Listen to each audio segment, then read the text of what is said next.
नमस्कार, good morning. Sunday का दिन है, सुबह सुबह आप लोग छुट्टी मना रहे होंगे। मैंने सोचा चलो एक वीडियो बनाई जाए। अभी हाल ही में दुर्गा शक्ति का रिजल्ट आया। हरियाणा में फीमेल कांस्टेबल की स्पेशल विंग है दुर्गा शक्ति। तो दुर्गा शक्ति का रिजल्ट आया और दुर्गा शक्ति के रिजल्ट में आप लोगों ने देख ही लिया होगा कि आईसीएस के छात्रों ने बहुत अच्छा सा काम किया है। आईसीएस के छात्रों ने बहुत ज़्यादा संख्या में जो है बाजी मारी है। और जितने भी एग्ज़ाम होते हैं, एनटीपीसी का एग्ज़ाम निकालो, जीडी का एग्ज़ाम निकाल लो, एसटी एमटीएस का निकाल लो, जितनी भी बातें करेंगे हम। हरियाणा पुलिस में अभी कुछ दिन पहले दिल्ली पुलिस में जो है भर्तियां हुई थी, ज्वाइनिंग हो गई थी, तो उसके अंदर भी बहुत अच्छे से प्रदर्शन किया था। और बहुत सारी बच्चियां तो ऐसी हैं जिनका दिल्ली पुलिस में ज्वाइनिंग हो गई थी, अब दुर्गा शक्ति में भी उनका नंबर आ गया है। तो जो लोग वेटिंग वाले हैं, कुछ लोग वेटिंग वालों को भी नंबर इसमें मिलेगा, क्योंकि वे ऑलरेडी लड़कियां पहले से ज्वाइन कर चुकी हैं। चलिए, बात यह है कि अभी कुछ ही दिन में सीईटी का एग्ज़ाम आएगा। सीईटी का एग्ज़ाम आने के बाद फिर जो उसमें बात बनेगी। अब जितने स्टूडेंट सेलेक्टेड है ना, तो बहुत सारे बच्चों से मेरी बातचीत हुई है और बहुत सारे बच्चों ने मुझे क्या बताया, क्या फीडबैक दिया। नंबर एक, सर आपने जो बातें बताई थी वो एग्ज़ाम में बहुत काम आई। मतलब जो ये बातें बताई जाती हैं ये काम की होती हैं। जिन स्टूडेंट्स को ये बातें काम की लगती हैं, मतलब वे तो सिलेक्शन के रास्ते पर है, और जिनको ये काम की नहीं लगती वे रह जाएंगे। एक बात। दूसरा जो है ना, सिलेक्शन आज थोड़ा सा जो है एक लंबा प्रोसेस हो गया है। पहले की तरह नहीं कि पढ़ाई की 3 महीने और 3 महीने में सिलेक्शन हो गया, 6 महीने में सिलेक्शन हो गया, ऐसा है नहीं। मैं पिछले 2-3 साल से कह रहा हूं कि अब जो है 1 साल में तैयारी बनती नहीं है, साल से ज़्यादा लगता है। तो जो स्टूडेंट 1 साल का जो है टारगेट लेकर के आते हैं कि 1 साल जा करके देख लो, सेंटर में आंट के देख लो, सिलेक्शन होगा नहीं होगा, तो फिर वो बात बननी नहीं है। तुम्हें अगर सिलेक्शन चाहिए ना, तो सिलेक्शन के लिए सिलेक्शन तक पढ़ना पड़ेगा। अभी बात नहीं बनेगी। पढ़ने लग गए, तैयारी करने लग गए, तो जो पढ़ने तैयारी करने लग गए तो बात तब बनेगी जिस दिन सिलेक्शन हो गया। पहले दिन आते हैं तो क्या लेवल होता है, दूसरे दिन आते हैं तो क्या लेवल होता है, तीसरे दिन आते हैं तो क्या लेवल होता है। तो लेवल देखो अपना। स्कूलों में पढ़ाई किस लेवल पर पहुंच गई है। आईसीएस ने इस बात को देखते हुए जो कितने स्टूडेंट्स इस बात को बोलते थे कि सर अगर आप स्कूल में पढ़ाते तो कितना बढ़िया होता, अगर आप हमें स्कूल में पढ़ाते तो कितना बढ़िया होता। अब उतने बढ़िया टीचर कहाँ हैं जो नौकरी की गारंटी देते हो, वो टीम कहाँ है जो नौकरी की गारंटी देती हो। पहले ये हमने सेंटर खोला, टीम बनाई, टीम बना करके और हम लोगों ने प्रॉपर तरीके से काम किया। और टीम में ये होता है कि एक आधा आदमी कभी कभार जो है बदल जाता है, तो क्या दिक्कत होती है। कई बार ये लगता है कि जो है भाई तुम्हारे दम पर ही चल रहा है, तो इस कारण से कुछ लोग जो है बहम खा जाते हैं, तो बहम का इलाज तो कुछ होता नहीं है। तो इस पे कोई प्रॉब्लम वाली बात नहीं। टीम मैंने पहले भी बनाई, टीम में आगे भी बनाऊंगा। रिजल्ट मैंने पहले भी दिया, रिजल्ट मैं आगे भी दूंगा। कुछ लोग तो वे लोग भी जो है वो खा जाते हैं जिसको जो है क्लास में रोका इस हिसाब से था कि भाई इनसे ये पढ़ाएंगे, पढ़ना है तो पढ़ लो, और जो कमी रहेगी तो उन कमियों को फिर हम दूर करेंगे। लेकिन चलो कोई बात नहीं, इस प्रकार से जो है लोग एहसान फरामोश होते हैं और दगा कर जाते हैं इन मौके पर, जिसके कारण थोड़ा सा डिस्टरबेंस भी आता है। कोई प्रॉब्लम नहीं है उस बात के कारण, और जो है ये डिस्टरबेंस हम लोगों ने पहले भी झेले हैं और आगे भी झेलेंगे। जिनके पेरेंट्स लोगों को वफा करना नहीं सिखाते ना, सही रास्ता नहीं सिखाते, तो वहां प्रॉब्लम आती है। तो अभी मैं जो बात आपसे कर रहा था, पहली बात ये कर रहा था, जैसे अभी दुर्गा शक्ति में चयन हुआ है, वैसे ही फीमेल कांस्टेबल जिस दिन होंगे, फीमेल एसआई होंगे, मेल एसआई जिस दिन होंगे, मेल कांस्टेबल जिस दिन होंगे। हरियाणा में भर्तियां डिले हो रही, थोड़ी सी डिले होने का कारण यह है कि बहुत लोग पैसे लेते पकड़े गए, दूसरे की जगह बैठे मिल गए, ऑनलाइन एग्जाम्स में सेटिंग मिल गई।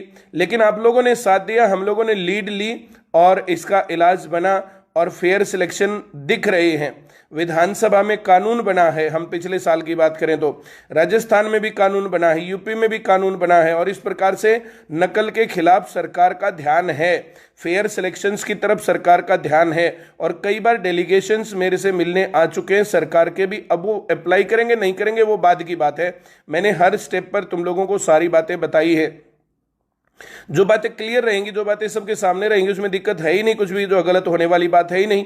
कल को मैं बिकता हूं, टूटता हूं, कुछ गड़बड़ होती है तो आप लोगों को ये रास्ता आ ही गया है किस प्रकार से तैयारी करनी, किस प्रकार से पढ़ना है, कैसे लड़ाई लड़नी है। मैं कल को गलत बात कहने लग जाऊं कि फेयर सिलेक्शन नहीं होने चाहिए तो मैं भी गलत हूं। जो आदमी गलत बोलता है, देखो सही बात है, सही जानकारी सबसे बड़ा हथियार है। जानकारी आप लोगों को पता चल रहा है क्या सही क्या गलत। धीरे धीरे आप लोग लड़ना सीख रहे हो, पढ़ना सीख रहे हो, तैयारी करना सीख रहे हो। अब हमने पढ़ाई स्कूली लेवल पर भी शुरू की है, और जो ये पढ़ाई हम लोग यहाँ पर महसूस करते थे कि इस बच्चे को छठी क्लास में ही आ जाना चाहिए था, 7वीं में ही आ जाना चाहिए था, तो वो हमने पढ़ाया है। पहला साल पूरा कर लिया है। आईसीएस सरकारी नौकरी के क्षेत्र में नंबर 1 है ही। किसी को डाउट हो तो ऑनलाइन बोल रहा हूँ भाई, इस बात के ऊपर कमेंट करो कि आईसीएस से ज्यादा सिलेक्शन उस सेंटर के हैं या उस संस्था के हैं। हम लोग जो है यहाँ पर क्लेम करते हैं 5, 7, 10 हजार रुपए, 20 हजार रुपए, मान लिया टोटल खर्चा 50 हजार रुपए का भी आ गया तो 50 हजार रुपए मात्र एक सैलरी में पूरे हो जाते हैं। 2 सैलरी में पूरा खर्चा निकल जाता है। इससे सस्ता और क्या मिलेगा। ये आम आदमी के लिए, आम गरीब आदमी के लिए है। और जो स्टूडेंट हमारे पास पढ़ रहा है स्कूली एजुकेशन पर, 1000 रुपए महीना फीस है।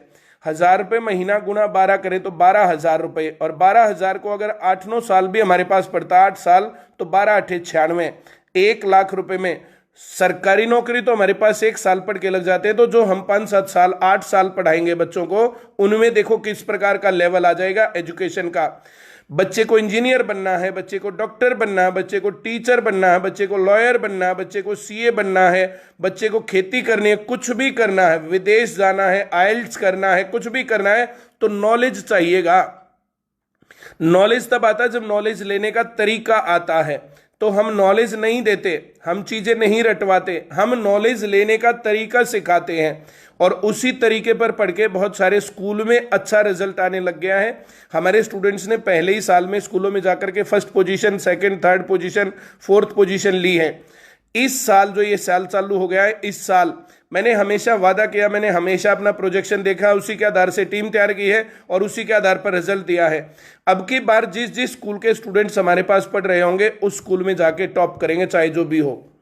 हमें बच्चों को जिस भी प्रकार से तैयार करना पड़े, चाहे गर्मी की छुट्टियों में लगातार पढ़ाना पड़े, चाहे हमें उनको छुट्टियां देनी पड़े, चाहे हमें उनको दिल्ली घुमा के लाना पड़े, चाहे उनको जो भी इंजॉय करवाना पड़े वो करवाएंगे। जो चीज चाहिए वो सारी चीजें हम जो है करवाएंगे मुहैया। सरकारी नौकरी के क्षेत्र में टाइम कम होता था, स्कूली एजुकेशन में टाइम बहुत है। जो बच्चा 5वीं क्लास में हमारे पास पहुंच गया, 4थी क्लास में हमारे पास पहुंच गया, तो वो राइस स्पोर्ट्स स्कूल का एग्जाम क्लियर कर लेगा, वो सैनिक स्कूल का एग्जाम क्लियर कर लेगा। अब की बार किए भी हैं, वो जवाहर नवोदय विद्यालय का जो है एग्जाम क्लियर कर लेगा। तो अगर इन स्कूलों में एडमिशन हो जाता है तो बच्चों का जो है पढ़ाई का खर्च खत्म हो गया, पेरेंट्स का। अच्छे स्कूल में पढ़ेंगे तो अच्छा रिजल्ट मिलेगा, ऑफिसर्स बनते हैं। अपने बच्चे को देखो, जो रास्ता पकड़ाओगे ना वही बनेगा।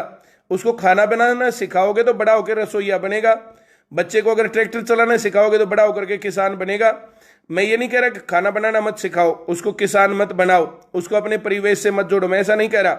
मैं कह रहा हूं उनको जो बनाना चाहते हो वो भी सिखाना पड़ेगा।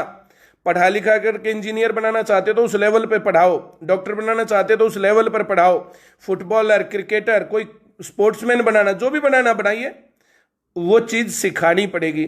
जो सिखाओगे वही बनेगा, और अगर कुछ भी नहीं सिखाओगे तो फिर कुछ भी नहीं बनेगा, फिर दिक्कत हो जाएगी। हम लोग पूरी कोशिश कर रहे हैं, सैटरडे संडेज दिन रात लगातार लगे रहते हैं, शिक्षा के प्रचार में चारों तरफ लगे रहते हैं। आज मैं अभी पहले नाहरी गांव में जाऊंगा, फिर रोहट गांव में जाऊंगा, फिर सलाना गांव में जाऊंगा। आज हमारी टीम भी ऑन वर्किंग है, और 7-8 सेमिनार हरियाणा में आज और भी है मेरे अलावा। तो 10-12 गांव में आज हमारा रिप्रेजेंटेशन है। जितने लोग चाहते हैं कि हाँ बच्चों का करियर कैसे बने और मन में कोई भी सवाल है तो आप जो है आ सकते हो। नाहरी गांव में, रोहट गांव में, सिलाना गांव में मैं वहां पर पहुंच रहा हूं। 11 बजे से प्रोग्राम स्टार्ट होंगे, शाम तक प्रोग्राम चलेंगे। तो जो लोग जो ये सोचते हैं कि बच्चों को कैसे पढ़ाएं, क्या करें क्या नहीं करें, बच्चों को समझ में नहीं आता, ये प्रॉब्लम है वो प्रॉब्लम है, तो वो सारी बातें हम उसमें करेंगे। टेक्नोलॉजी के कारण ये पॉसिबल हो पाया है। मेरी क्लासेस जब मैं पढ़ाता हूं तो वो हर जगह जाती हैं, और जो मेरे सामने बच्चे तैयार हो रहे हैं तो वैसे ही दूसरी जगहों के बच्चे भी तैयार हो रहे हैं, और इसी रास्ते पर चल के बच्चे पढ़ेंगे। हम लोगों ने एजुकेशन में टेक्नोलॉजी का यूज किया। मेरी क्लासेस हर जगह चलती हैं। जैसे मैं नौकरी की गारंटी देता हूं तो मैं 10वीं में अच्छे नंबरों की भी तो गारंटी दूंगा। जैसे मैं नौकरी की गारंटी देता हूं तो मैं अच्छे करियर की भी तो गारंटी दूंगा। साल में नौकरी की गारंटी होती है, 2 साल में नौकरी की गारंटी, 3 साल में, 2-3 साल में तो हर एक बच्चा लग जाता है, चाहे कोई कमजोर है चाहे कोई अच्छा है। वो भर्तियों के प्रोसेस के कारण टाइम बढ़ गया है, सरकारों की बेशर्मी इसके ऊपर चल रही है, लेकिन कोई बात नहीं, हम स्कूली लेवल से बच्चों को जो है तैयार करेंगे। और सरकार के कितने ही षड्यंत्र हो कि एजुकेशन को ऊपर नहीं बढ़ने देना है, हम एजुकेशन को नीचे नहीं जाने देंगे। एजुकेशन के लिए हर स्तर पर संघर्ष करेंगे और हर प्रयास करेंगे कि दुनिया के लेवल की बेस्ट एजुकेशन हम यहां भारत के बच्चों को दें, ताकि ये बच्चे भी आगे बढ़े, विदेशों में अपना नाम कमाएं, देश में अच्छे अच्छे प्रोफेशन करें। उसका एकमात्र एक रास्ता बढ़िया पढ़ाई। आईसीएस आप लोगों के आसपास में होता है, आईसीएस के नंबर इसमें कमेंट्स में मिल जाएंगे। सभी ब्रांचेस वाले इसके ऊपर कमेंट कर रहे हैं, उस कमेंट के ऊपर इसमें नंबर मिल जाएंगे। आप नंबर ढूंढिए, अपने आसपास जो भी ब्रांच है वहां पर जो है कॉल करके और पता कर लीजिए, आपको जानकारी मिल जाएगी पूरी। अगर आपको आपके आसपास का नंबर नहीं मिलता है, एक आधा ब्रांच वाला होता है कामचोर, उनको जो ये जब कहते हैं ना कि भाई आप इनको शेयर कर दो, अपना नंबर लिख दो, तो उनको ये भी नहीं कर पाते हैं। तो एक आधा कामचोर अब जो इतने बड़े संगठन में कुछ आदमी गलत फंस जाते हैं, गलत फंसते हैं, उसका नो डाउट लॉस स्टूडेंट्स का होता है, पर चारा नहीं है कुछ भी। हम तो यहाँ से पढ़ाते हैं, हमारी जिम्मेदारी यहाँ से पढ़ाना।